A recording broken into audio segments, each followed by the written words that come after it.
الحمد لله وكفى وسلام على عباده الذين اصطفى أما بعد فأعوذ بالله من الشيطان الرجيم بسم الله الرحمن الرحيم يا أيها الذين آمنوا كتب عليكم الصيام كما كتب على الذين من قبلكم لعلكم تتقون وقال رسول الله صلى الله عليه وسلم من صام رمضان إيمانا واحتسابا غفر له ما تقدم من ذنبه وقال عليه الصلاة والسلام الصوم جنة أو كما قال عليه الصلاة والسلام اللهم صل على محمد وعلى آل محمد كما صليت على إبراهيم وعلى آل إبراهيم إنك حميد مجيد اللهم بارك على محمد وعلى آل محمد كما باركت على إبراهيم وعلى آل إبراهيم إنك حميد مجيد اللهم إني أعوذ بك من شر لساني وشر سمعي وشر بصري وشر مني উত্তর মৌচাক আল-আকসা নুরানিয়া হাফিজিয়া মাদ্রাসা ও মসজিদের উদ্যোগে আয়োজিত দ্বিতীয় বার্ষিক ওয়াজ দোয়ার মাহফিলের প্রধান অতিথি আলহাজ মোহাম্মদ লোকমান হোসেন সহ সভাপতি কালিয়াকৈর উপজেলা আওয়ামী লীগ ও চেয়ারম্যান ৪ নং মৌচাক ইউনিয়ন পরিষদ, সভাপতি জনাব মোহাম্মদ হিরু মিয়া, সভাপতি কালিয়াকৈর উপজেলা আওয়ামী যুবলীগ ও শ্রম বিষয়ক সম্পাদক কালিয়াকৈর উপজেলা আওয়ামী লীগ, বিশেষ অতিথি আলহাজ ডাক্তার মোহাম্মদ মুখতিয়ার, ব্যবস্থাপনা পরিচালক খাজা বদরুদ্দোজা মডার্ন হাসপাতাল, জনাব মোহাম্মদ সালাউদ্দিন শাহিদ, DGM আহসান গ্রুপ। মাহফিলে আরো দাওয়াতি মেহমান বৃন্দ যারা, এবং বিশেষ করে মাহফিলের আজকে যারা আয়োজক, আহ্বায়ক এবং যাদের উদ্যোগে মাহফিল হয়েছে, এই মাদ্রাসার সম্মানিত মোহতামিম এবং জনাব মোহাম্মদ টিটু মিয়া, সাধারণ সম্পাদক মসজিদ মাদ্রাসা ও সমাজ সদস্য সচিব মৌচাক ইউনিয়ন আওয়ামী মৎস্যজীবী লীগ ও যুগ্ম আহ্বায়ক কালিয়াকৈর উপজেলা আওয়ামী মৎস্যজীবী লীগ, জনাব মোহাম্মদ রফিকুল ইসলাম রাকিব, আহ্বায়ক মৌচাক ইউনিয়ন আওয়ামী মৎস্যজীবী লীগ, আরজগুজার হাফেজ মাওলানা মুফতি মোহাম্মদ সাদিকুল ইসলাম, ইমাম ও খতিব অত্র মসজিদ ও মোহতামিম অত্র মাদ্রাসা,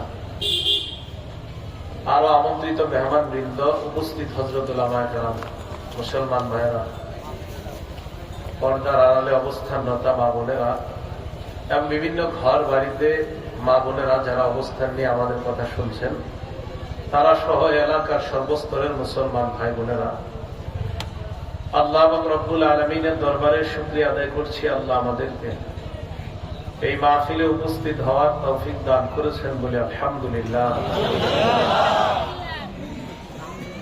সূরা বাকারা 183 নম্বর আয়াতে কারিমা তেলাওয়াত করলাম।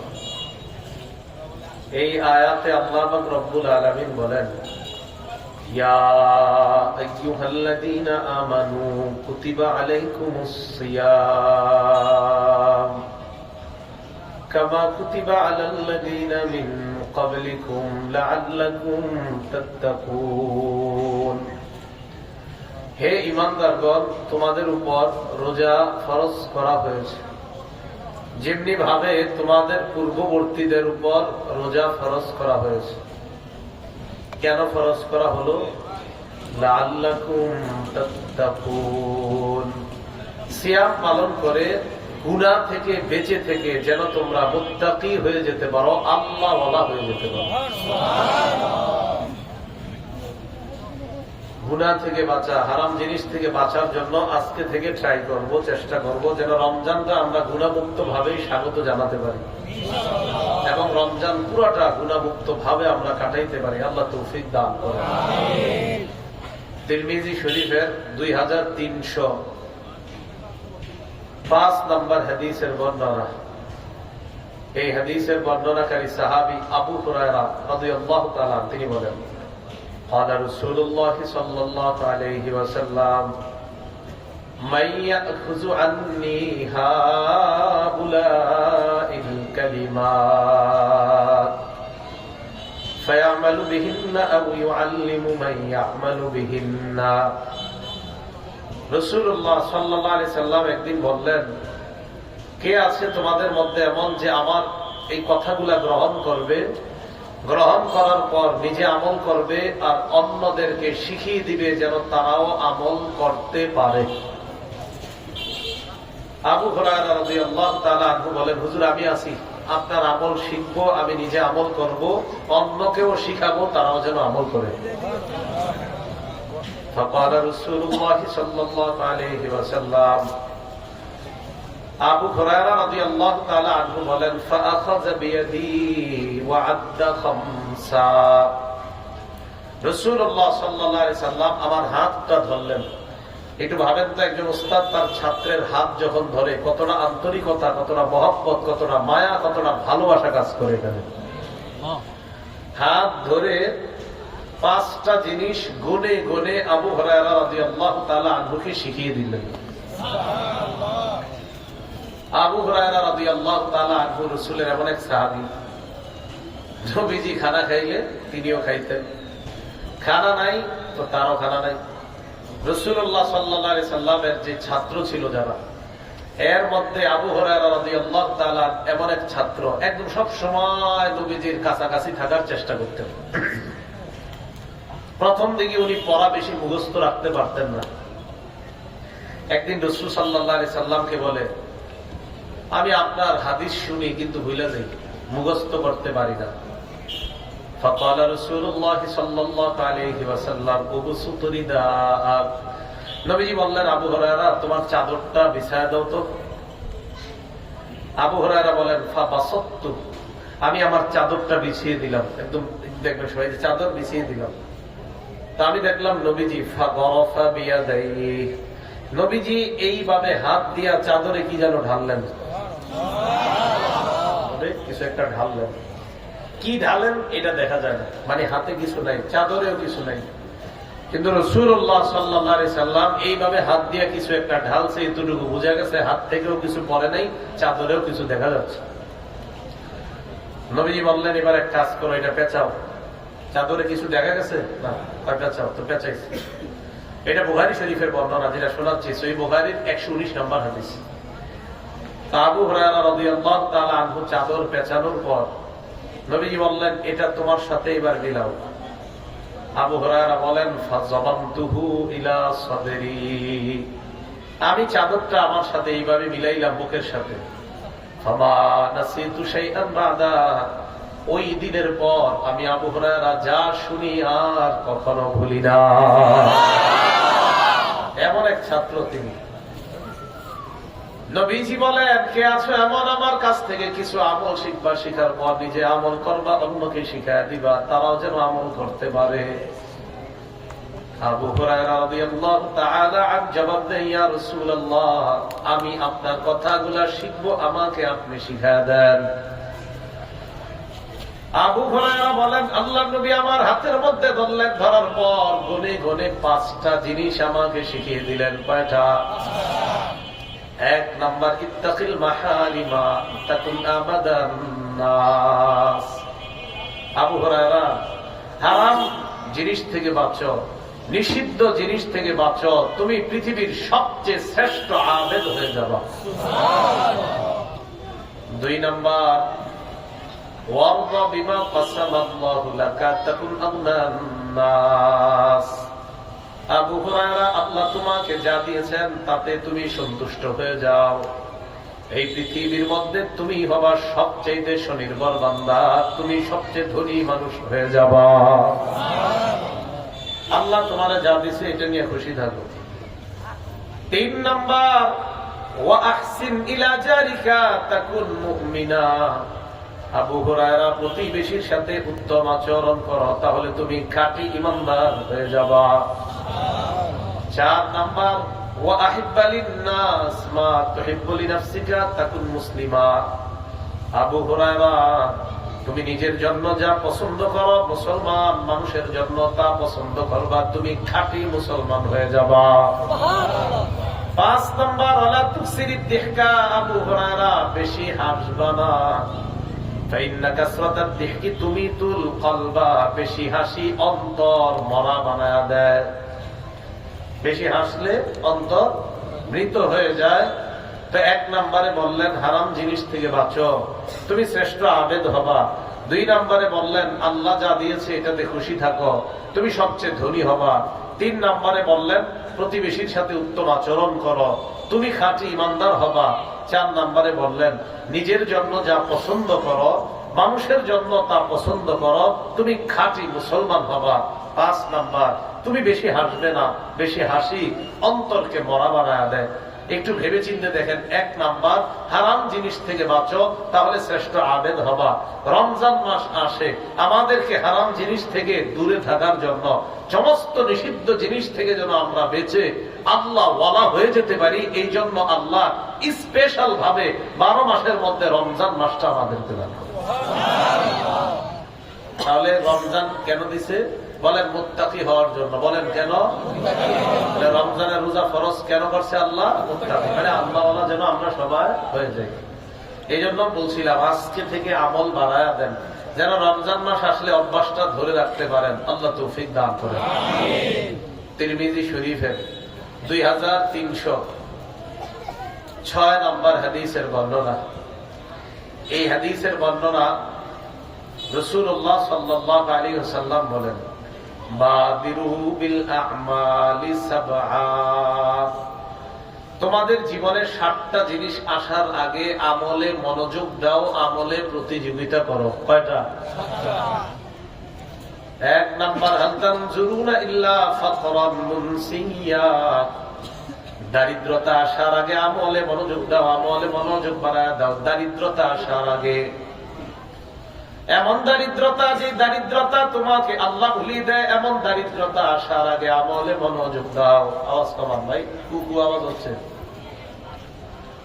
1 নাম্বার, এমন দারিদ্রতা যেই দারিদ্রতা আসার পরে তোমাকে আল্লাহ ভুলিয়ে দেয়, এই দারিদ্রতা আসার আগে আমলে প্রতিযোগিতা করো। 2 নাম্বার, আউগিনান মুতগিয়া। এমন ধনী হওয়া যে ধনী হওয়া তোমাকে ধর্ম ত্যাগী বানায়া দেয়। আপনার এত টাকা, এখন আগে 5 ওয়াক্ত নামাজে আপনাকে বলা লাগতো না, নামাজের আজান হতে দেরি, আপনি মসজিদে যাইতে দেরি হতো না। এখন টাকা এত বেশি হয়ে গেছে, আপনার মসজিদে যাওয়ার সময় পান না, আপনি যাবেন কিভাবে? নবীজি বলেন এত টাকা হওয়ার আগে আমলে মনোযোগ দাও, যে টাকা তোমাকে ধর্ম ত্যাগী বানায়া দেয়। 3 নাম্বার, আওমারাদাত মুফসিদা। এমন অসুস্থতা আসার আগে আমলে মনোযোগ বাড়ায় দাও, যে অসুস্থতা তোমাকে প্যারালাইজড বানায় দেয়। এমন অসুস্থতা যে অসুস্থতা তোমার দেহকে নষ্ট করে দেয়, এমন অসুস্থতা আসার আগে আমলে মনোযোগ দাও। আচ্ছা বলেন তো, একটা মানুষ পঙ্গু হয়ে যাওয়ার আগে মসজিদে যত পরিমাণ যেতে পারত, পঙ্গু হওয়ার পর কি চাইলেও এত পরিমাণ মসজিদে যাওয়া সম্ভব না? তো নবীজি বললেন অসুস্থতা, যে অসুস্থতা তোমার দেহটাকে নিস্তেজ বানায় দেয়, এমন অসুস্থতা আসার আগে আমলে মনোযোগ দাও। 4 নাম্বার আও হারামান মুফান্নিদা, এমন বার্ধক্যতা যেই বার্ধক্যতা তোমার আকল বুদ্ধিকে নষ্ট করে দেয়। আকল বুদ্ধি নষ্ট হয়ে যাওয়ার পর নামাজে যখন মানুষ দাঁড়ায় 4 রাকাত না 3 রাকাত, ওযু আছে না নাই, তখন মানুষ বয়সের ভারে এটা মনে রাখা তার জন্য কষ্টকর হয়। নবী বলেন এই জাতীয় বয়স হওয়ার আগে, যখন বয়স তোমার কম, তখন তুমি ইবাদত বাড়ায়া দাও, আমলে প্রতিযোগিতা বাড়ায়া দাও, কারণ বয়স হওয়ার পর চাইলেও তুমি আগের মতো ইবাদত করতে পারবে না। 5 নাম্বার আও মাউতান মুজিহিজা, হঠাৎ মৃত্যু আসার আগে আমলে মনোযোগ বাড়ায়া দাও। হঠাৎ মরণ কোনটা? একসাথে 2 বন্ধু, আপনারা চা পান করলেন, বন খাইলেন, রুটি খাইলেন, বন্ধুকে আপনি গাড়িতে উঠায়া দিলেন, 5 মিনিট পরে আপনার মোবাইলে কল আসছে। এই লোকটাকে কি আপনি চিনেন? আপনার মোবাইল কলের মধ্যে তার নাম্বারটা আছে, ডায়াল করে, এই জন্য আপনাকে কল করলাম। হ্যাঁ চিনি, সে আমার বন্ধু হয়। আপনার বন্ধু মাত্র রোড অ্যাক্সিডেন্টে মারা গেছে, একটু আগে চা খাইছেন একসাথে, 5 মিনিট পরে মারা গেছে। রাসূল বলেন হঠাৎ মরণ আসার আগে তুমি আমলে মনোযোগ বাড়াও। এই যে 5 মিনিট পর তুমি মারা যাবা, এটা তুমি জানতা না, তাই 5 মিনিট ইবাদতে কাটাও। 6 নাম্বার আবিদ দাজ্জাল ফাশাদু গাইবিন ইউনতাজার, দাজ্জাল আসার আগে আমলে মনোযোগ বাড়ায় দাও। দাজ্জাল আসলে মানুষের অবস্থা ভয়ঙ্কর হবে। 40 দিনের হায়াত নিয়ে দাজ্জাল আসবে। প্রথম দিনটা হবে 1 বছরের সমান। কয় বছর? দাজ্জালের প্রথম দিন কয় বছরের সমান? দ্বিতীয় দিনটা হবে 1 মাসের সমান। 3 নাম্বার দিনটা হবে 7 দিনের সমান। বাকি 37 দিন ঠিক আছে।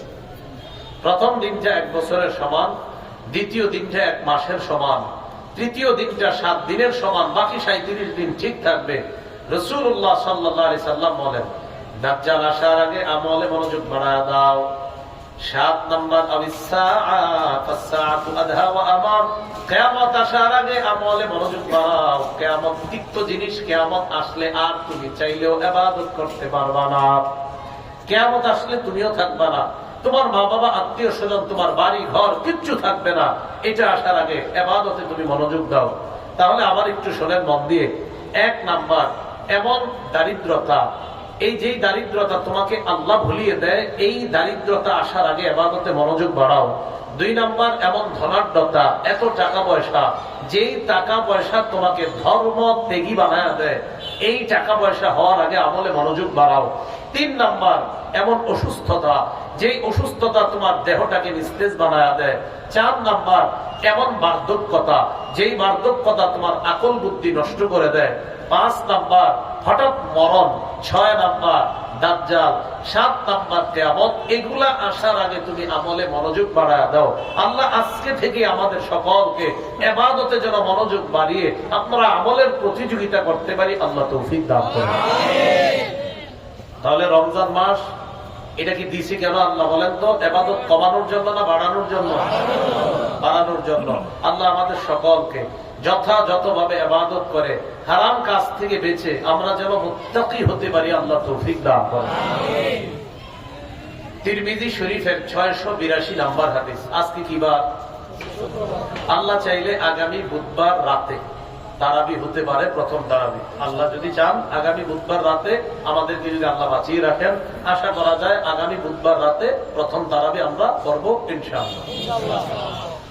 বুধবার সূর্য ডুবার সাথে সাথে, সূর্য ডুবে গেল তো সূর্য ডুবার সাথে সাথে যদি চাঁদ দেখা যায়, বাস রমজানের প্রথম রাত শুরু হয়ে গেল।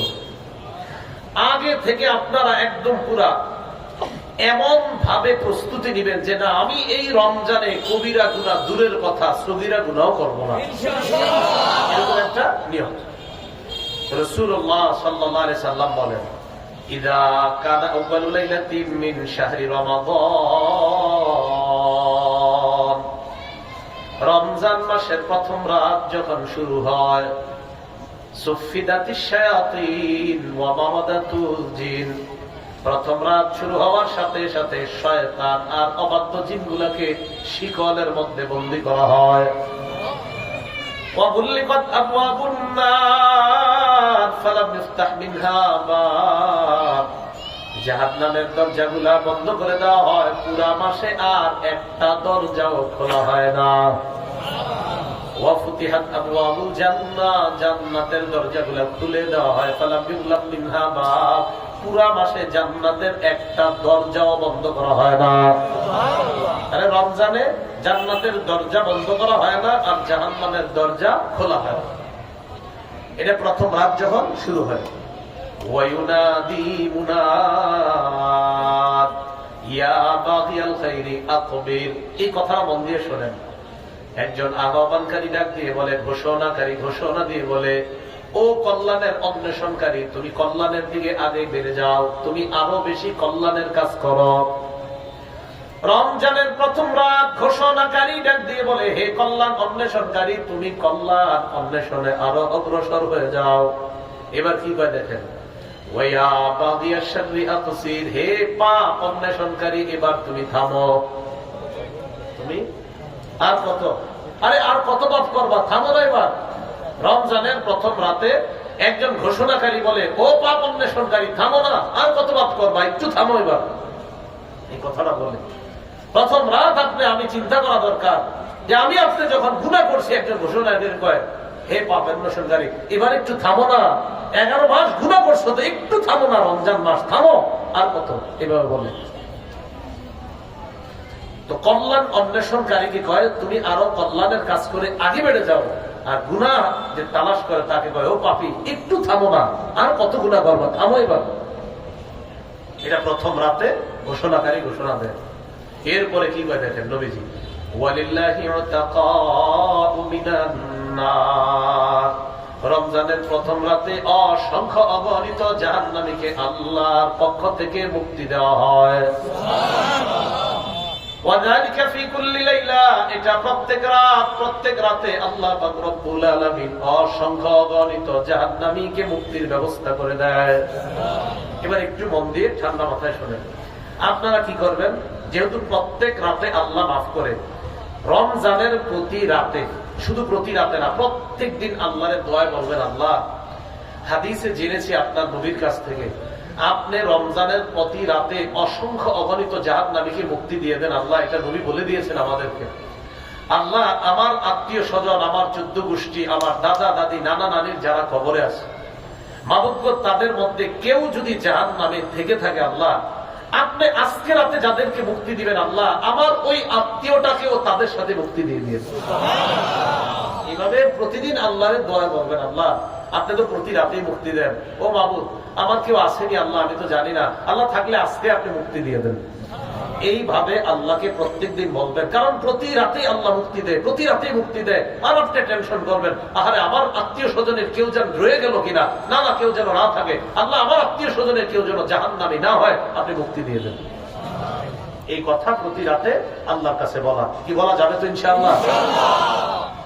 তো প্রথম রাত শুরু হয়ে গেল। প্রথম রাত শুরু হওয়ার পর এরপর যেটা হয়, একটু পরেই তারাবির নামাজ শুরু হবে। রাত শুরু হওয়ার পর বাস চাঁদ উঠলো, শুরু হয়ে গেল। এশার নামাজ পড়ি আমরা, পড়ার পর সুন্নত, এরপরে তারাবি। এখন তারাবির ব্যাপারে যে বিষয়টা, সেটা হলো আমরা কোনো ঝগড়া করবো না। বলেন, কি করবো না? মানে তারাবি আসলেই কয় রাকাত, এই একটা ঝগড়া, এই ঝগড়াগুলো আমরা করবো না। আমার দিকে সবাই তাকান, তাকায়া আমি যে কথাগুলো বলবো সংক্ষেপে মনে রাখবেন, ইনশাল্লাহ দেখবেন ঝগড়া থেকে বেঁচে যাবেন। মনে করেন উনি, এই আমরা 5 জন, 1 2 3 4 5, কয়জন? 5 জন।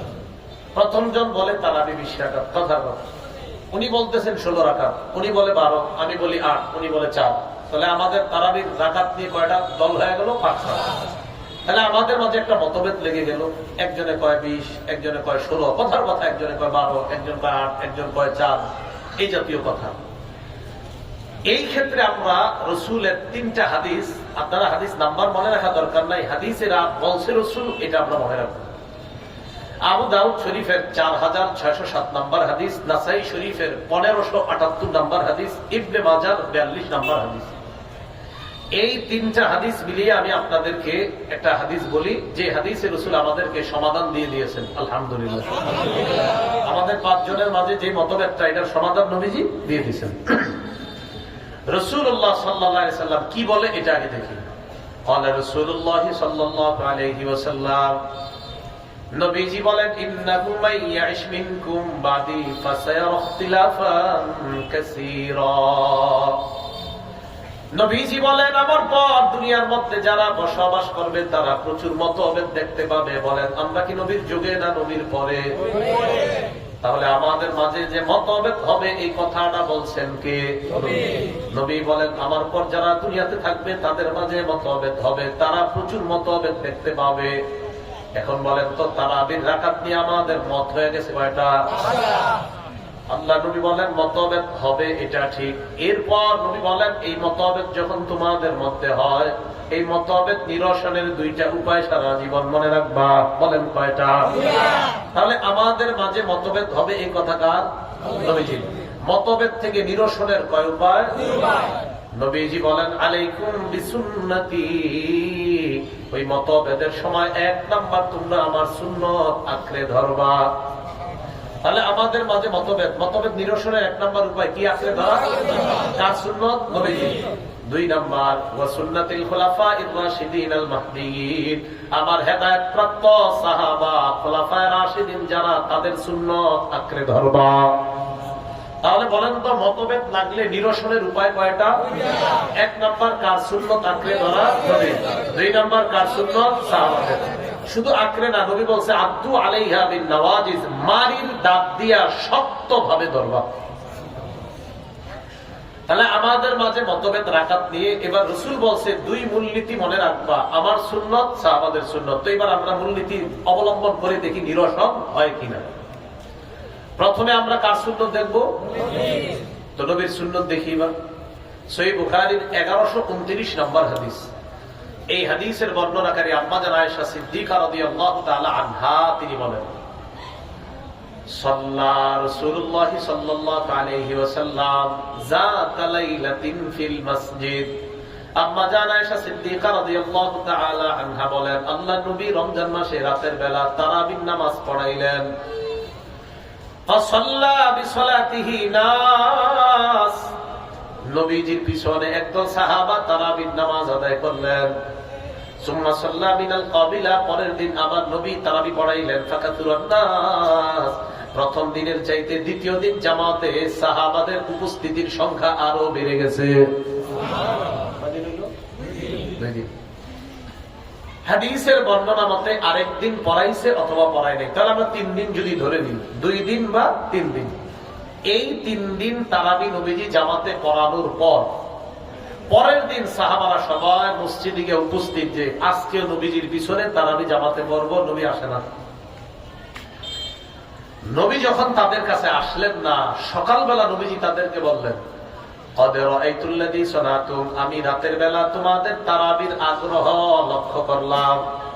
তোমরা যে রাতের বেলা তারাবির নামাজের জন্য আগ্রহ দেখাইছো, এই আগ্রহটা আমি রাতের বেলা দেখছি। ফালাম ইয়ামনানি মিনাল খুরুজি ইলাইকুম ইল্লা আন্নী ক্বাদ খাশিতু আন তুফরাদা আলাইকুম। আমি তোমাদের কাছে কেন আসি নাই জানি? আমি ভয় করলাম আমি যদি তোমাদেরকে নিয়ে আবার জামাতে তারাবির নামাজ আদায় করি, না জানি তোমাদের উপর এই নামাজ ফরজ করে দেওয়া হয়। কি করা হয়? তাহলে এই আশঙ্কায়, ফরজ করে দেওয়া হয় কিনা এই আশঙ্কায় আমি আর তারাবি তোমাদেরকে জামাতে পড়াই নাই। কিন্তু আমি যদি বারবার পড়াই, আমার আশঙ্কা হলো না জানি ফরজ করে দেওয়া হয়। বলেন তো যেই নামাজের ব্যাপারে নবী ফরজের আশঙ্কা করলেন, এই নামাজটার গুরুত্ব কম না বেশি? তাহলে নবীর সুন্নতে আমরা 5 জন তালাশ করলাম, শুধু তারাবি পাইছি কিন্তু রাকাত পাইনি। কয় রাকাত পড়াইছে ওইটা হাদিসের মধ্যে নাই, শুধু আছে 3 দিন বা 2 দিন তারাবি পড়াইছে। কত রাকাত এটা হাদিসে নাই। তাহলে আমরা 3 জনের মধ্যে তারাবি নিয়ে মতভেদ না রাকাত? রাকাত। তাহলে নবীর সুন্নতে আমরা তারাবি পেয়ে গেলাম। এবার মূলনীতি নাম্বার 2, রাসূল আর কার সুন্নত বলছে? সাহাবাদের সুন্নতে কি আছে দেখি। রাসূলুল্লাহ সাল্লাল্লাহু আলাইহি সাল্লামের সাহাবী ওমর ফারুক রাদিয়াল্লাহু তাআলা, কিতাবের নাম মুয়াত্তা মালিক। এই কিতাবের শিরোনাম বা অধ্যায়, এই অধ্যায়টার নাম হলো মা জাআ ফি কিয়ামি রমাদান, রমজান মাসে রাতের বেলা তারাবি পড়ার অধ্যায়। এই অধ্যায়ে আব্দুর রহমান আল কারি থেকে বর্ণনা, তিনি বলেন خرجت مع عمر بن الخطاب رضي الله تعالى عنه في رمضان إلى المسجد রমজান মাসে ওমর ফারুক রাদিয়াল্লাহু তাআলা আনহুর সাথে আমি মসজিদে গেলাম। যাওয়ার পর ফাইদান নাস আউজাউল মুতাফাররিকুন, মসজিদে গিয়ে দেখলাম জনগণ বিক্ষিপ্ত অবস্থায় তারাবির নামাজ পড়ে। কিভাবে? ইউসাল্লির রাজুলু লিনাফসিহি, কেউ একা তারাবি পড়ে, ওয়া ইউসাল্লির রাজুলু ফাইসাল্লি বিসালাতিহি আর-রাতু, কেউ একা তারাবি পড়ে, আবার কেউ তারাবির নামাজ 2-4 জন নিয়ে জামাতে পড়ে। এক মসজিদে কেউ একা একা তারাবি পড়ে, আবার কেউ 2-4 জন নিয়ে কোনায় কোনায় জামাত করতেছে। মসজিদ কয়টা? এক মসজিদে তারাবির নামাজ বিভিন্ন আইটেমে হচ্ছে, কেউ একা পড়ছে, কেউ ছোট ছোট জামাত নিয়ে পড়তেছে। এই অবস্থা হওয়ার পর ওমর ফারুক রাদিয়াল্লাহু তাআলা মসজিদে গিয়ে যখন দেখলেন ওই কোনায় একজন, ওখানে একজন, পিলারের পিছে একজন, আবার 2-4 জন জামাত, ওমর ফারুক রাদিয়াল্লাহু তাআলা তখন মনে মনে বললেন, মানে তখন এই কথাটা বললেন, ওয়াল্লাহি ইন্নী লাউরানি লাউ জামাতু হাউলাই আলা কারিইন ওয়াহিদিন লাকানা আমসালা, আল্লাহর কসম আমার মন চায় আমি যদি এই মসজিদের সকলকে এক ইমামের পিছনে দাঁড় করিয়ে দিয়ে একটা জামাতে নামাজ পড়াইতে পারতাম, তাহলে কতই না চমৎকার দৃশ্য দেখা যেত। যেই ভাবনা সেই কাজ। ফাজামাআহুম উমর আলা উবাই ইবনে কাব রাদিয়াল্লাহু তাআলা আনহু, ওমর ফারুক রাদিয়াল্লাহু তাআলা আনহু উবাই ইবনে কাব রাদিয়াল্লাহু তাআলা আনহুকে ইমাম বানায়া মসজিদের বিক্ষিপ্ত মুসল্লিগুলোকে একত্রিত করে এক ইমামের পিছনে এক জামাতে তারাবির নামাজ আদায়ের নিয়ম চালু করে দিলেন। পুরা রমজান মাস এরপর থেকে আজ পর্যন্ত এই প্রায় ১৫০০ বছর এইভাবে পুরা রমজানে জামাতের সাথে তারাবির নামাজ শুরু হয়ে গেল। কয় রাকাত এখনো কিন্তু পাইনি। তাহলে নবীর সুন্নতে পাইলাম তারাবির নামাজ 2 দিন বা 3 দিন নবী জামাতে পড়াইছে। ওমর ফারুক রাদিয়াল্লাহু, মূলনীতি কয়টা? নবীর সুন্নতে পাইলাম 2 দিন বা 3 দিন জামাতে। ওমর ফারুক রাদিয়াল্লাহু তাআলা আনহুর সুন্নতে পাইলাম পুরা রমজান মাস জামাতে তারাবি, কিন্তু রাকাত কিন্তু এখনো পাইনি। এই মুয়াত্তা মালিক কিতাবের মা জাআ ফি কিয়াম রমাদান শিরোনামে ইয়াজিদ ইবনে রুমান বর্ণনাকারী, তিনি বর্ণনা করেন, খানান নাসু ইয়াকুমুনা ফি জামানি ওমর ইবনে খাত্তাব রাদিয়াল্লাহু তাআলা আন বিসালাসি ওয়া 20 রাকাআ, মুসলমানগণ ওমর ফারুক রাদিয়াল্লাহু তাআলা আনহুর জামানায় 23 রাকাত নামাজ তথা 20 রাকাত তারাবি আর 3 রাকাত বিতিরের নামাজ আদায় করতেন। বারাকাত হইল 23 মানে 20 রাকাত তারাবি আর 3 রাকাত। তাহলে ওমর ফারুক রাদিয়াল্লাহু তাআলা আনহুর সুন্নাহে আমরা এবার তারাবি পুরা মাস এটাও পাইলাম আর তারাবি 20 রাকাত এটাও পাইলাম। আমাদের মাঝে মতভেদ নিরসনের মূলনীতি কয়টা? নবীর সুন্নতে কি রাকাত পাই না শুধু তারাবি পাই? ওমর ফারুকের সুন্নতে কি শুধু তারাবি পাই না রাকাতও পাই? বাস 2 মূলনীতি অবলম্বন করে এখন আমরা তারাবিও পেয়ে গেলাম, রাকাতও পেয়ে গেলাম, ঝগড়াও আর থাকার কথা না। কি কথা বুঝে আসছে? এই জন্য আমরা কোনোভাবেই ঝগড়ায় যাব না ইনশাআল্লাহ। তো রাসূলুল্লাহ সাল্লাল্লাহু আলাইহি ওয়াসাল্লামের সাহাবী ওমর ফারুক রাদিয়াল্লাহু তাআলা আনহুর পরের খলিফা উসমান গনি রাদিয়াল্লাহু তাআলা আনহু, তার জামানায় মুসলমানরা 20 রাকাত তারাবি আদায় করতেন, 3 রাকাত বিতির পড়তেন। এর পরের খলিফা আলী রাদিয়াল্লাহু তাআলা আনহু, আলী রাদিয়াল্লাহু তাআলা আনহু রমজান মাসে হাফেজ সাহেবদেরকে ডাকতেন, ডাইকে কি করতেন? একজন হাফেজ সাহেবকে সিলেক্ট করতেন, মানে অনেকের মাঝে আপনারা মসজিদে ইন্টারভিউ নেন না, ওই যে হাফেজ সাহেব সিলেক্ট করার জন্য ওসমান গনির আলী রাদিয়াল্লাহু তাআলা হাফেজ সাহেবদেরকে ডাকতেন। ডাকার পর নির্দিষ্ট একজন হাফেজকে বলতেন, তুমি তারাবির নামাজ পড়াও। তিনি 20 রাকাত তারাবি পড়ানোর পর বাকি থাকে কয় রাকাত? বিতির 3 রাকাত। হযরত আলী নিজের সামনে গিয়ে কানা ইউতিরু বিহিম বিসালাস, মুসলমানদেরকে হযরত আলী নিজে 3 রাকাত বিতিরের নামাজ পড়াইতেন। কথাগুলা কি বুঝে আসছে? তাহলে রমজানের প্রথম রাত শুরু হয়ে গেল, রাতের পর তারাবি পেয়ে গেলাম আমরা। তারাবির পরের পর আমরা ঘুমিয়ে যাব। ঘুমানোর পর সাহরি যখন আমরা খাবো, কি খাবো? সাহরি খাওয়ার আগে চেষ্টা করেন কম পক্ষে 2 রাকাত। কথার কথা আর কি যে হুজুর আমি তো পারি না, আরে কম পক্ষে 2 রাকাত, পারলে 4 রাকাত, আরো পারলে 6 রাকাত, আর তো সবচেয়ে ভালো পারেন যদি 8 রাকাত। 6 রাকাত 8 রাকাত। এই 8 রাকাত তাহাজ্জুদ রাসূল সাল্লাল্লাহু আলাইহি সাল্লাম শুধু রমজান না পুরো 12 মাস করতেন। সুবহানাল্লাহ। কয় মাস? সহিহ বুখারীর বর্ণনা 1147 নম্বর হাদিস।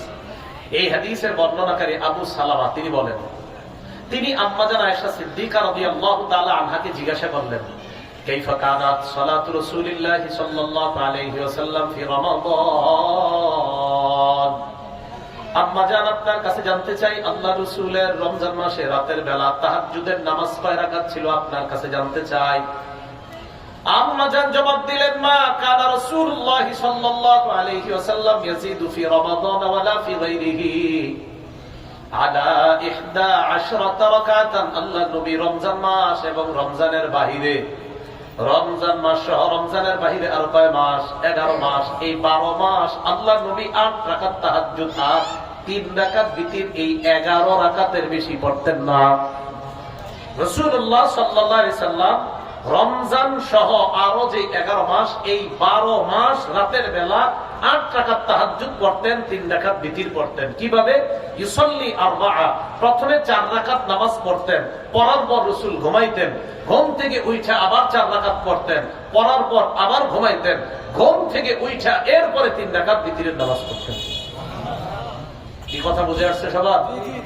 রাসূলুল্লাহ সাল্লাল্লাহু আলাইহি সাল্লাম তো যেহেতু রমজানে আমরা বিতিরটা কিসে বলি? জামাতে বলে ফেলি। তো এইজন্য আপনি সাহরি খাওয়ার আগে যদি পারেন 8 রাকাত, না পারলে 2 রাকাত, না পারলে যদি পারেন 8 রাকাত, না পারলে 6, না পারলে 4, আর যদি না পারেন অন্তত 2 রাকাত নামাজ পড়বেন ইনশাআল্লাহ। আল্লাহ তৌফিক দান করুন। আমিন। আবু দাউদ শরীফের বর্ণনা 1307 নম্বর হাদিস। এই হাদিসের বর্ণনাকারী আম্মা জান আয়েশা সিদ্দিকা রাদিয়াল্লাহু তাআলা আনহা তিনি বলেন, লা তাদা কিয়ামাল লাইল, তুমি রাতের বেলা তাহাজ্জুদের নামাজ ছেড়ে দিবা না। ফাইন্না রাসূলুল্লাহ সাল্লাল্লাহু আলাইহি ওয়াসাল্লাম কানা লা ইয়াদউ, আল্লাহ নবী তাহাজ্জুদ নামাজ ছাড়তেন না।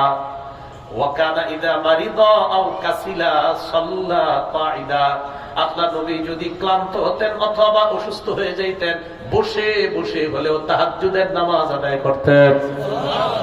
সুবহানাল্লাহ। ইনশাআল্লাহ। তাহলে সাহরি খাওয়ার আগে পারলে 8 রাকাত, না পারলে 6 রাকাত, না পারলে 4 রাকাত, না পারলে কমপক্ষে 2 রাকাত। কি সবাই নিয়ত আছে তো ইনশাআল্লাহ? আল্লাহ তৌফিক দান করেন। আমিন। এরপর সাহরি খাবেন, সাহরি অবশ্যই খাবেন, সাহরি অবশ্যই খাবেন। قال رسول الله صلى الله عليه وسلم تسحروا فإن في السحور بركة। রাসূলুল্লাহ সাল্লাল্লাহু আলাইহি ওয়াসাল্লাম বলেন, তোমরা সাহরি খাও, সাহরির মধ্যে আল্লাহ ভরপুর বরকত রেখে দিয়েছেন। সাহরি খাবেন। অনেক হুজুর যদি না খায় রোজা রাখি, আপনি খাইবেন না কেন? ফাজলামি করেন। যদি না খাই মানে একটা হুদাই কথা, আপনি খাবেন না কেন? যেটাতে বরকত আছে এটা অবশ্যই খাবো আমরা ইনশাআল্লাহ। রাসূল বলছে এটাতে বরকত, খাবেন না কেন আপনি?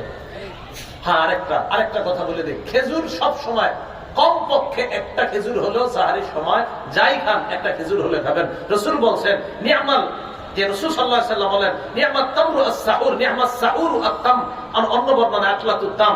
রাসূল বলেন সাহারির সময় খেজুর খাওয়া কতই না উত্তম খাদ্য। সুবহানাল্লাহ। খেজুর খাওয়া কতই না উত্তম খাদ্য। তো সাহারিতে যাই খান প্রতিদিন অন্তত পারলে 1-2টা খেজুর খান। আজওয়া খেজুর যদি হয় তারও ভালো, অন্তত 7টা খেজুর খাবেন। 7টা আজওয়া খেজুর খাইলে ইনশাআল্লাহ রোগ বিমারি থেকে আল্লাহ আপনাকে হেফাজত করবে ইনশাআল্লাহ।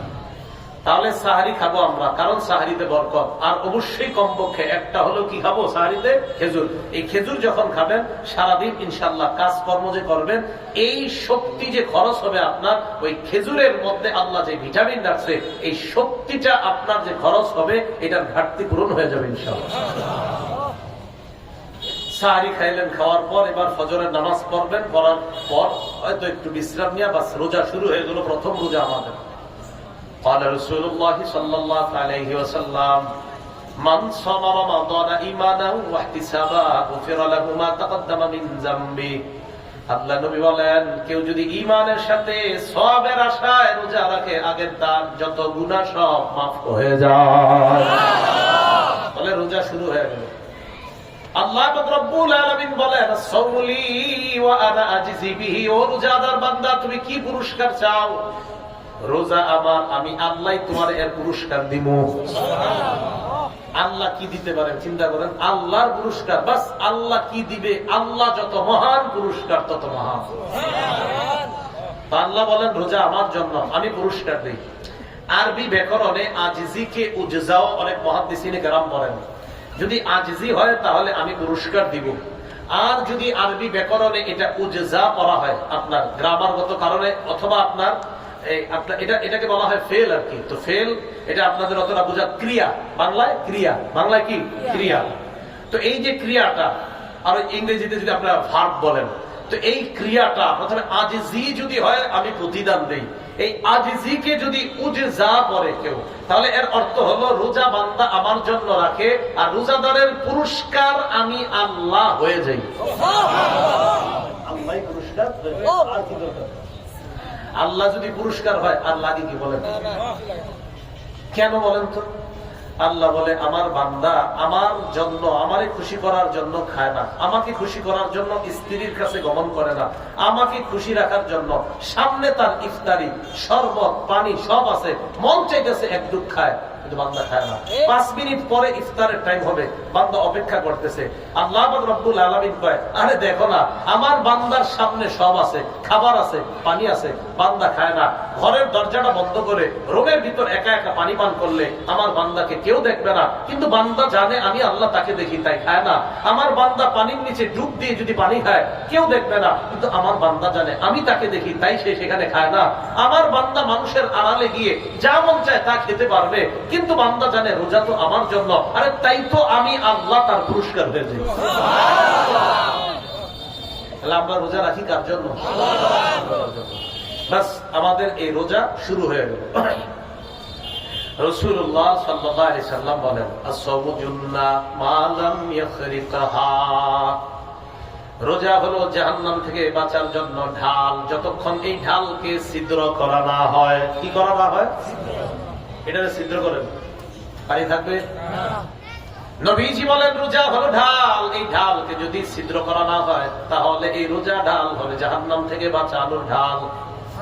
সাহাবারা প্রশ্ন করলেন, ইয়া রাসূলুল্লাহ রোজা আবার ছিদ্র হয় কিভাবে? নবী বললেন 2টি অপরাধের মাধ্যমে। বলেন কয়টা? 1 নাম্বার বিকাযিবা, মিথ্যা কথার মাধ্যমে। 2 নাম্বার গীবা, গীবতের মাধ্যমে। বলেন তো রোজা নামক এই ঢাল ছিদ্র হয় কয় অপরাধে? 1 নাম্বার মিথ্যা কথা, 2 নাম্বার বলেন তো মানুষ মিথ্যা বলে কি দিয়ে? জিহ্বা। আর গীবত করে কি দিয়ে? জিহ্বা।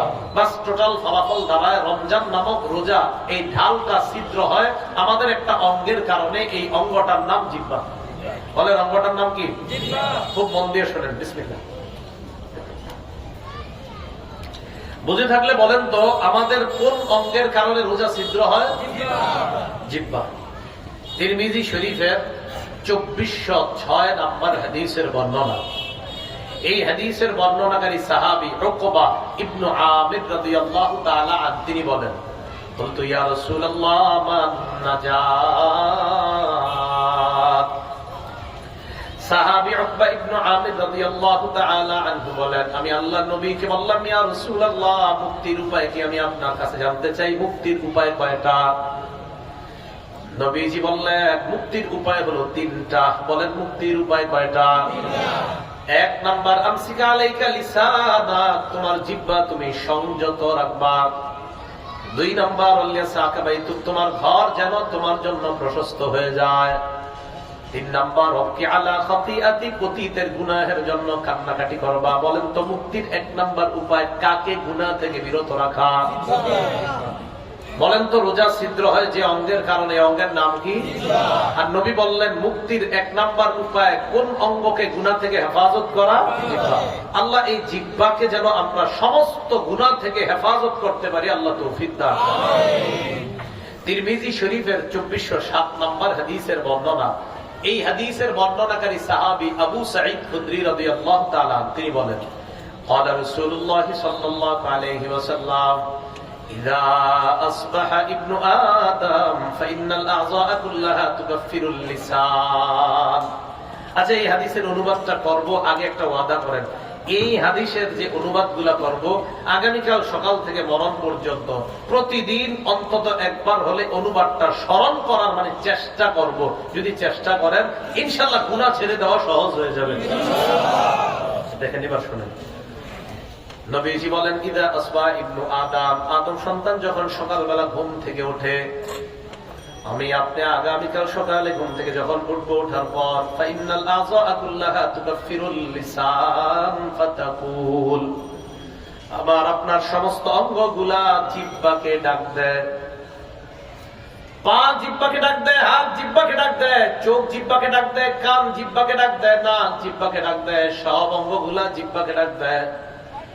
ডাক দিয়ে বলে, ও জিহ্বা ইত্তাকিল্লাহ ফিনা, তুমি আমাদের ব্যাপারে আল্লাহকে ভয় করো। কি কয়? তুমি আমাদের ব্যাপারে আল্লাহকে ভয় করো। কারে কয়? জিহ্বারে। কারে কয়? জিহ্বারে সব অঙ্গ প্রতিদিন সকালে কি কয়? জিহ্বা তুমি কাকে ভয় করো?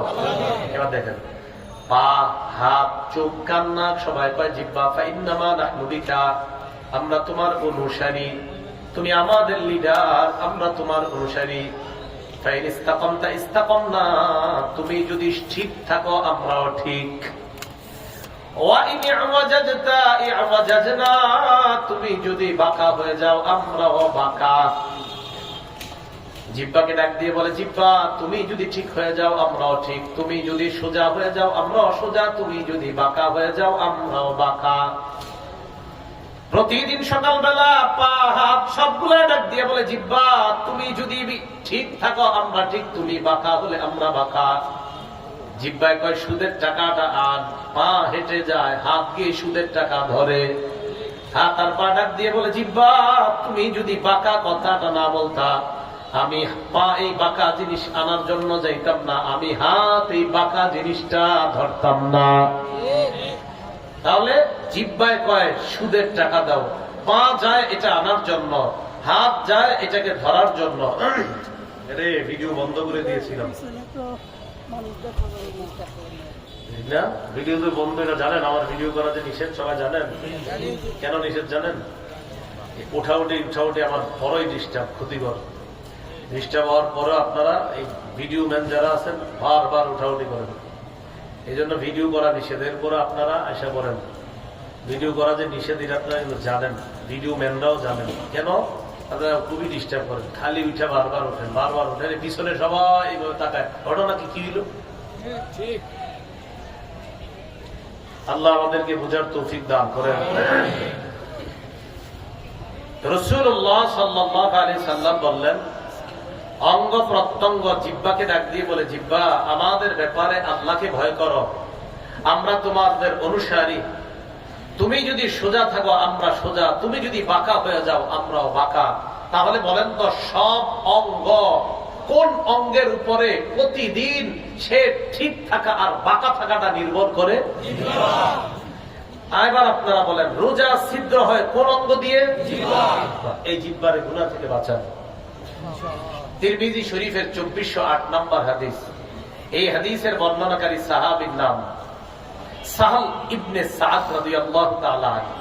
قال رسول الله صلى الله عليه وسلم من يتكفل لي ما بين لحييه وما بين رجليه اتكفل له بالجنه। নবীজি বলেন, কোন উম্মত যদি আমাকে তার দুই চোয়ালের মাঝে জিহ্বা আর দুই লজ্জাস্থানের, দুই রানের মাঝে লজ্জাস্থান, এই দুইটা অঙ্গের নিশ্চয়তা দিয়ে দেয়, ইয়া রাসূলুল্লাহ আমি জিহ্বা দিয়ে গুনাহ করি নাই, আমি লজ্জাস্থান দিয়ে গুনাহ করি নাই। নবীজি বলেন, আমার কোন উম্মত যদি জিহ্বা আর লজ্জাস্থানের নিশ্চয়তা দেয়, আতাকাফফালু লাহু বিল জান্নাহ, আমি নবী তাকে জান্নাতে নেওয়ার জিম্মাদার হয়ে যাব, আমি তাকে জান্নাতে নেওয়ার জামিন হব। আল্লাহকে বলে যেভাবে হোক সুপারিশ করে আমি তাকে জান্নাতে নেব।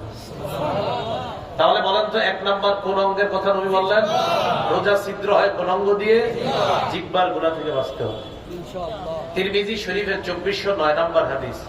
এই হাদিসের বর্ণনাকারী সাহাবী আবু হুরায়রা রাদিয়াল্লাহু তাআলা তিনি বলেন, قال رسول الله صلى الله عليه وسلم من وقى الله شر ما بين لحييه وشر ما بين رجليه دخل الجنة। নবী বলেন, কোন ব্যক্তিকে যদি আল্লাহ পাক রব্বুল আলামিন জিহ্বার অনিষ্টতা থেকে বাঁচায় আর লজ্জাস্থানের অনিষ্টতা থেকে বাঁচায়, ওই লোকটাকে আমরা কবরে রেখে মাটি দিয়ে আসলাম। আল্লাহ নবী কয় জিহ্বার গুনাহ আর লজ্জাস্থানের গুনাহ থেকে যদি আল্লাহ তারে বাঁচায়, দাখালাল জান্নাহ, এই ব্যক্তি জান্নাতে প্রবেশ করবে। তাহলে এই জায়গায় দেখেন তো, 1 নাম্বার রাসূল কিসের অনিষ্টতা বললেন? রোজা ছিদ্র হয় কোন অঙ্গ দিয়ে? তাহলে জিহ্বার অনিষ্টতা থেকে আজকে থেকে প্র্যাকটিস করেন যে রমজানের আগে আমরা আমাদের জিহ্বা নিয়ন্ত্রণ করব, যেন আমরা আমাদের এই রোজাকে ছিদ্র মুক্ত রাখতে পারি। আল্লাহ তৌফিক দান করুন। তিরমিজি শরীফের 2410 নম্বর হাদিস। এই হাদিসের বর্ণনাকারী সাহাবী সুফিয়ান ইবনে আব্দুল্লাহ আত-থাকাফি রাদিয়াল্লাহু তাআলা তিনি বলেন, قلت يا رسول الله حدثني بأمر أعتصم به। আমি আল্লাহর নবীকে বললাম, হুজুর আমারে এমন একটা বিষয় বলেন যে বিষয়টা আমি আঁকড়ে ধরে থাকতে পারি। তাহলে বলেন তো এই বিষয়টা আমাদের দরকার কিনা? নবীজি তাকে 2টা বাক্য বললেন, ছোট ছোট। বলেন কয়টা? 1 নাম্বার, কুর রব্বি আল্লাহ, তুমি বলো আমার রব আল্লাহ। বলেন আমার রব আল্লাহ, আমার রব আল্লাহ। 2 নাম্বার, সুম্মাস্তাকিম, এই কথার উপর অটল থাকবা। 1 নাম্বার তুমি বলো আমার রব আল্লাহ, 2 নাম্বার এই কথার উপর অটল থাকবা। তাহলে আজকে থেকে আমাদের রব আল্লাহ, মরণ পর্যন্ত এই কথার উপর অটল থাকা। বাস। এরপরে দেখেন ওই ব্যক্তি কি কয়, ওই সাহাবী এই কথাটা গুরুত্ব দিয়ে শোনেন, হুজুর মা আখওয়াফু মা তাখাফু আলাইয়া, আমার জন্য সবচেয়ে ভীতিকর, ক্ষতিকর, বিপজ্জনক কোন জিনিসটা মনে করেন? প্রশ্নটা গুরুত্বপূর্ণ। আমার জন্য সবচেয়ে ক্ষতিকর, ভীতিকর, বিপজ্জনক বিষয় কোনটা মনে করেন? দেখেন নবীজি কি করলেন, আখাযা বিলিসানি নাফসি, নিজের জিহ্বা মুবারকটা ধরলেন, এইভাবে ধইরা বললেন তোমার জন্য সবচেয়ে ক্ষতিকর এটা, এটা হাযা হাযা, এটা সবচেয়ে ক্ষতিকর তোমার জন্য, এটাই তোমাকে জাহান্নামে নিয়ে যাওয়ার জন্য যথেষ্ট। কোনটা? জিহ্বা। বলেন কোনটা? রোজা ছিদ্র হয় কি দিয়ে? জিহ্বা দিয়ে। এই জন্য জিহ্বার অপরাধ থেকে বাঁচার ট্রাই আজকে থেকেই করেন ইনশাআল্লাহ। তিরমিজি শরীফের 2616 নাম্বার হাদিস। এই হাদিসটা একটা ইন্টারেস্টিং ব্যাপার আছে শেষের দিকে, মানে হাদিসটা একটু লম্বা, শেষের দিকে একটা আজীব কথা বলছে নবীজি, অবাক হয়ে যাওয়ার মতো। তাহলে প্রথম দিকে যা বলবো এটা শুনেন না, শুধু শেষেরটা শুনেন? পুরাটা? আচ্ছা পুরাটা। 2616 নাম্বার হাদিস। এই হাদিসের বর্ণনাকারী মুআয ইবনে জাবাল রাদিয়াল্লাহু তাআলা তিনি বলেন, কুন্না মা'আন নবী সাল্লাল্লাহু আলাইহি ওয়াসাল্লাম ফি সাফারিন, আমরা আল্লাহ রাসূল সাল্লাল্লাহু আলাইহি সাল্লামের সাথে এক সফরে ছিলাম। তো সফরের মধ্যে বিষয়টা কেমন, আমরা এই জায়গার মানুষগুলা যদি হাইটা কোথাও রওনা করি অথবা ঘোড়া দিয়ে, তখন বলেন তো আগে পরে হবো কিনা? আমরা হব। তো এক সফরে চলতে চলতে আগে পরে হয়ে যাওয়াটাই স্বাভাবিক। মুআয ইবনে জাবাল রাদিয়াল্লাহু তাআলা আনহু বলেন, আমরা সফরে চলতে লাগলাম। ফাআসবাহতু ইয়াওমান করিবান মিনহু ওয়া নাহনু নাসীর, একদিন আমি চলতে চলতে চলতে চলতে অনেককে পিছনে ফালাইতে ফালাইতে নবীজির কাছাকাছি পৌঁছে গেলাম। আল্লাহ নবীর কাছাকাছি যাওয়ার পর নবী কি বললাম, ইয়া রাসূলুল্লাহ আখবিরনি বিআমালিন ইউদখিলুনিল জান্নাহ ওয়া ইউবাইদুনি মিনান নার। হুজুর আমারে এমন একটা আমল বলেন যে আমলটা আমাকে জান্নাতে নেয়, জাহান্নাম থেকে দূরে রাখে। সুবহানাল্লাহ। এমন আমল যে আমল আমাকে জান্নাতে নেয় আর জাহান্নাম থেকে দূরে রাখে। তো এটা আমাদের সবার দরকার আছে। এই কথা বলার পর নবীজি তাকে কি বললেন দেখেন, নবীজি বললেন, লাকাদ সাআলতানি আন আযীম। মুআয তুমি একটা কঠিন প্রশ্ন করছো। কি প্রশ্ন? কঠিন। হুজুর আমারে এমন আমল বলেন যে আমল আমারে জান্নাতে নিবে, জাহান্নাম থেকে দূরে রাখবে। নবীজি কি বললেন, তুমি একটা সাথে সাথে আল্লাহ নবী বললেন, মুআয ইন্নাহু লাসীরুন আলা মান ইয়াসসারাহুল্লাহ, তবে এই প্রশ্নটা যদিও কঠিন, ওই ব্যক্তির জন্য সহজ যার জন্য আল্লাহ সহজ করে দেয়।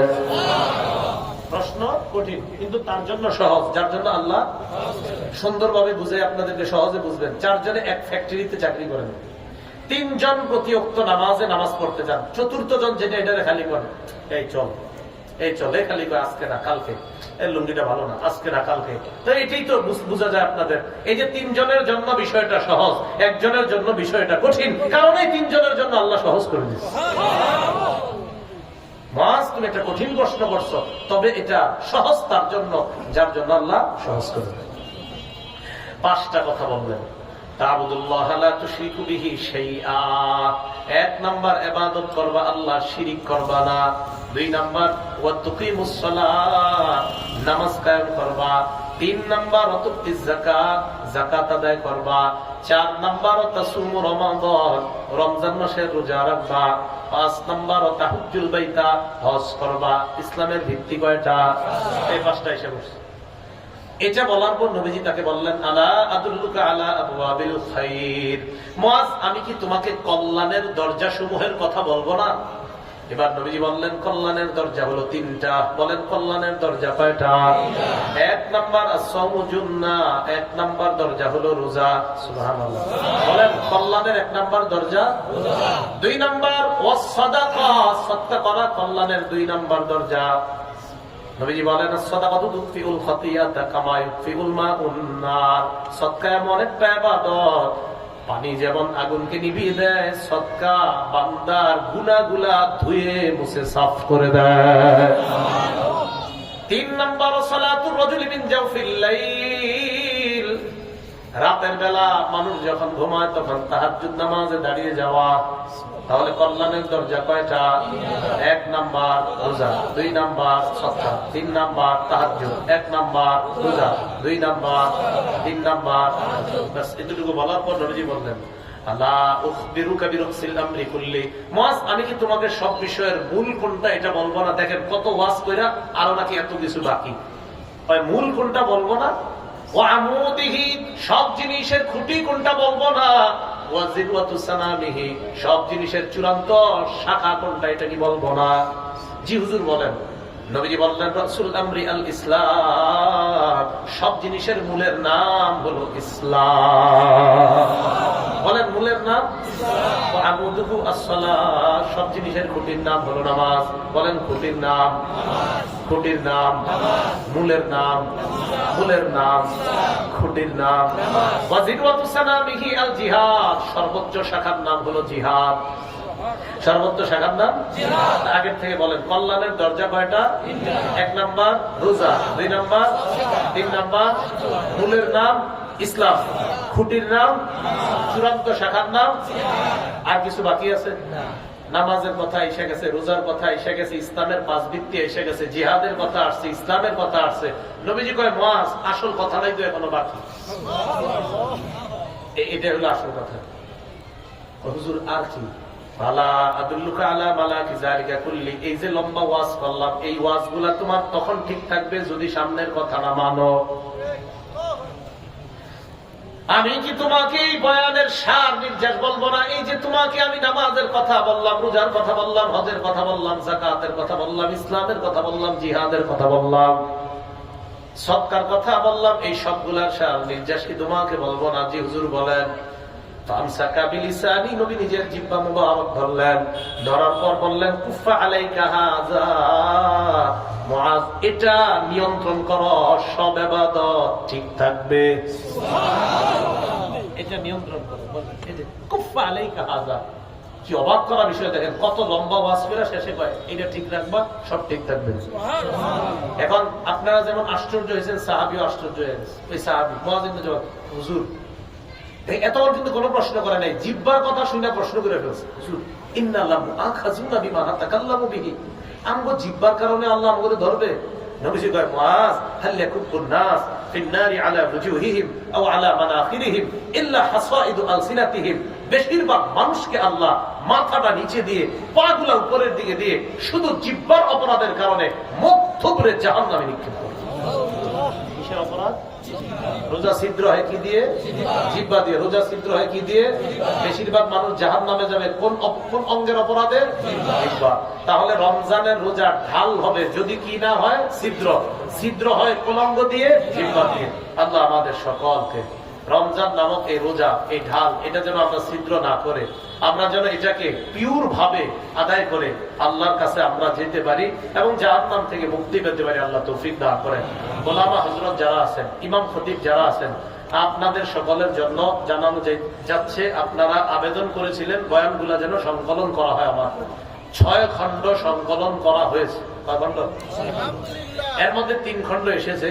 তো প্রথম দিকে আসলে আমি দিতে পারি নাই। কেন দিতে পারি নাই? মানে দেওয়ার সুযোগ হয় নাই। 1-1.5 ঘন্টার মধ্যে চলে যেত। তো এই জন্য আর দেওয়ার সুযোগ হয় না। আর আমি ওইটা বেশি হাইলাইট করি নাই। আস্তে আস্তে দেখা যায় বের হওয়ার সাথে সাথে চলে যায়। তো এই জন্য আর বলতে পারি না। 3 খন্ড বের হয়েছে, বাকি আরো 3 খন্ড আছে, অচিরে বের হয়ে যাবে। আমি যেভাবে বয়ান করি ঠিক এইভাবে আমার বয়ানগুলো সংকলন। লেখক না, আমি কিন্তু লেখক না, সংকলক। বিভিন্ন জায়গা ওখান থেকে সংকলন করা।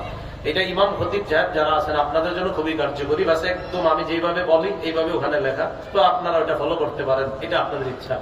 আর সাধারণ জনগণ যারা আছেন আপনারা একদম সহজ, এটা আপনারাও পড়তে পারবেন। এটা শুধু খতিব সাহেবদের জন্য না, আপনারাও পড়তে পারবেন। সহজ ভাবে ওখানে উপস্থাপন করা হয়েছে সব কোরআন সুন্নাহ। মা বোন যারা আছে আপনারা তাদেরকেও দিতে পারেন। এই ক্ষেত্রে আপনার 3 খন্ড এটা সবার জন্য কার্যকরী। স্বামী স্ত্রীর ব্যাপারে সবচেয়ে বেশি আলোচনা করা হয়েছে সম্ভবত 3 নম্বর খন্ডে। 2য় খন্ডে ছাত্র তালেবে ইলম, পড়াশোনা এবং আরো বিভিন্ন গুনাহের সম্পর্কে আলোচনা আছে। আর 1ম খন্ডে মনে হয় আপনার ওই হিংসা, বিদ্বেষ, অহংকার আরো ইত্যাদি অনেক বিষয় নিয়ে আলোচনা। তো যাই হোক 3টা খন্ড সবার জন্য উপকারী। তো এই জন্য আপনারা যারা নিবেন 2-3 মিনিটের মধ্যে আপনারা সংগ্রহ করার চেষ্টা করবেন। গাড়িতে আছে, ওখান থেকে ইনশাল্লাহ নিয়ে যাবেন। এই 2-3 মিনিট পরে আবার গাড়িটা লাগিয়ে দেওয়া হবে। আমরা তখন কেউ ভিড় করবো না, কারণ আমার আরেক জায়গায় যেতে হবে। আমি যে কথাগুলো বললাম শুনলাম, এই সভাপতি সাহেব কিছু কথা বলবে, এরপর ইনশাল্লাহ আমরা উঠবো। আমরা কি উঠবো না? আল্লাহর হস্তে উঠবো না। উনি কিছু আচ্ছা উনি কথা বলবে, এরপর আমরা উঠবো। আর একটু বসেন। আপনারা কেউ দান করেন বা না করেন কোনো সমস্যা নাই, কিন্তু কেউ উঠবেন না। আপনাদের সামনে ব্যাগ যাবে মাদ্রাসার পক্ষ থেকে, যে যা পারেন। যারা দান করবেন তারাও সহযোগিতা করেন, আর যারা করবেন না আপনারা উঠছেন না। উঠে গেলে বিষয়টা অসুন্দর দেখা যায়। এই জন্য আপনাদের সামনে ব্যাগ যাবে। আমরা যে যা পারি দান করি, বড় দান ছোট দান ওখানে দিতে পারি। আচ্ছা, মাদ্রাসার জায়গা এটা ইনশাল্লাহ, মসজিদের জায়গা তো হয়ে গেছে, মাদ্রাসার জায়গাটা যেন খুব দ্রুত হয়ে যায়। আমরা ইনশাল্লাহ স্বতঃস্ফূর্ত অংশগ্রহণ করি। খুব দ্রুত ছাত্ররা দ্রুত যাও, ছাত্ররা দ্রুত। মহিলা প্যান্ডেলে নাবালেগ বাচ্চারা যাবে, ওখানেও আপনারা একটু শরীক হবেন। যে ছাত্ররা তাড়াতাড়ি ব্যাগ নিয়ে যাও। আমরা যারা দান করবো তারাও বসি, যারা করবো না তারাও বসি দাও। আমরা দান করি আর সভাপতি সাহেবের কথা শুনি। ঠিক আলহামদুলিল্লাহ, আমরা অন্তরস্থল থেকে মাওলানা মুফতি